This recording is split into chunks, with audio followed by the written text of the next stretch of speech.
নাহমাদুহু ওয়া নুসাল্লি আলা রাসূলিহিল কারীম আম্মা বা'দ আউযু বিল্লাহি মিনাশ শাইতানির রাজীম বিসমিল্লাহির রহমানির রহিম।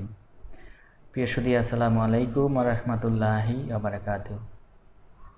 আমি একটি গুরুত্বপূর্ণ বিষয় নিয়ে আলোচনা করব, সকলের সাথে থাকবেন। ধন্যবাদ। মহান আল্লাহ রাব্বুল আলামিন এত যত্ন করে, এত আশা করে মানুষ সৃষ্টি করেছেন শুধু কি ইবাদত বন্দেগী করার জন্য? ইবাদত বন্দেগী করার জন্য কি আর কেউ ছিল না? অবশ্যই ছিল। ফেরেশতা, কোটি কোটি ফেরেশতা।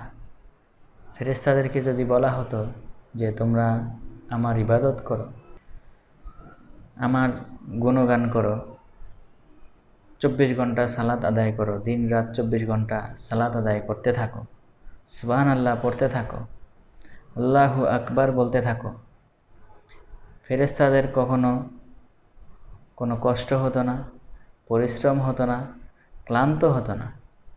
আল্লাহ রাব্বুল আলামিন আমাদের মানুষ সৃষ্টি করেছেন কারণ কি?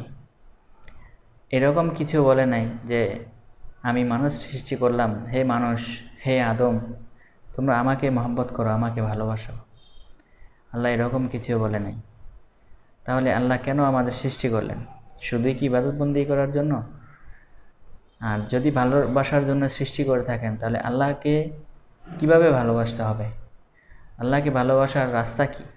আল্লাহকে ভালোবাসার দিক কি? কিভাবে আল্লাহকে ভালোবাসবো? আল্লাহকে কি ভালোবাসা সম্ভব?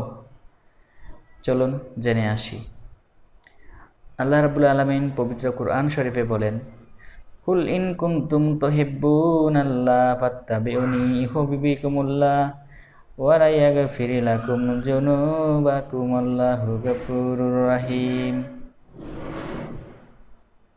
আল্লাহ রাব্বুল আলামিন বলেন, হে আমার হাবিব, আমি আল্লাহর তরফ হইতে ঘোষণা করে দিন, আমি আল্লাহকে যারা ভালোবাসতে চায়, আমি আল্লাহকে যারা মহব্বত করতে চায় এবং আমি আল্লাহর সাথে যারা প্রেম ভালোবাসা স্থাপন করার ইচ্ছা রাখে, হে আমার হাবিব, হে আমার বন্ধু, আপনি বলে দিন তারা যেন আপনাকে ভালোবাসে, আপনাকে অনুসরণ করে, আপনার নকশা কদমে যেন তারা চলে।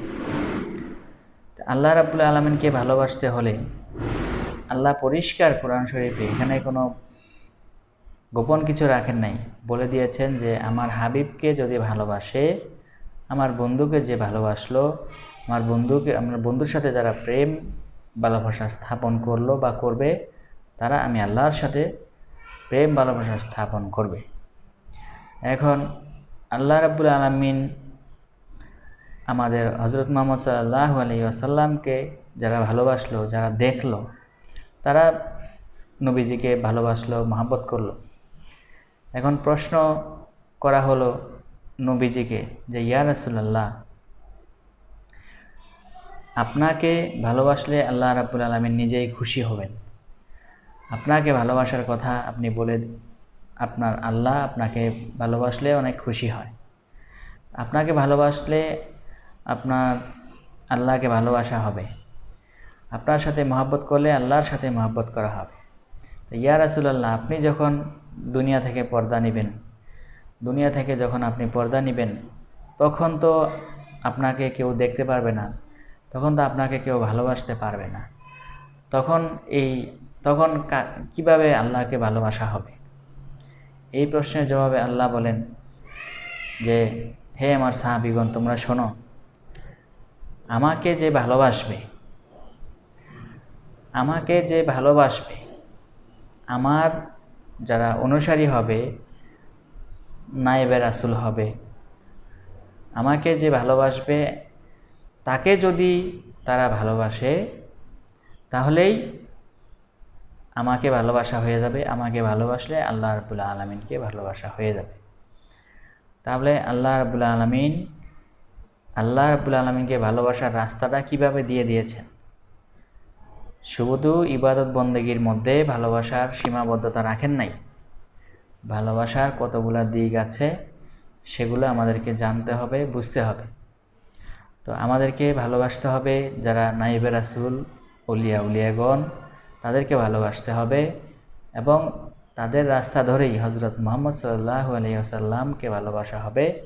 এবং হযরত মুহাম্মদ সাল্লাল্লাহু আলাইহি ওয়াসাল্লামকে ভালোবাসা হলে আল্লাহ রাব্বুল আলামিনকে ভালোবাসা হবে।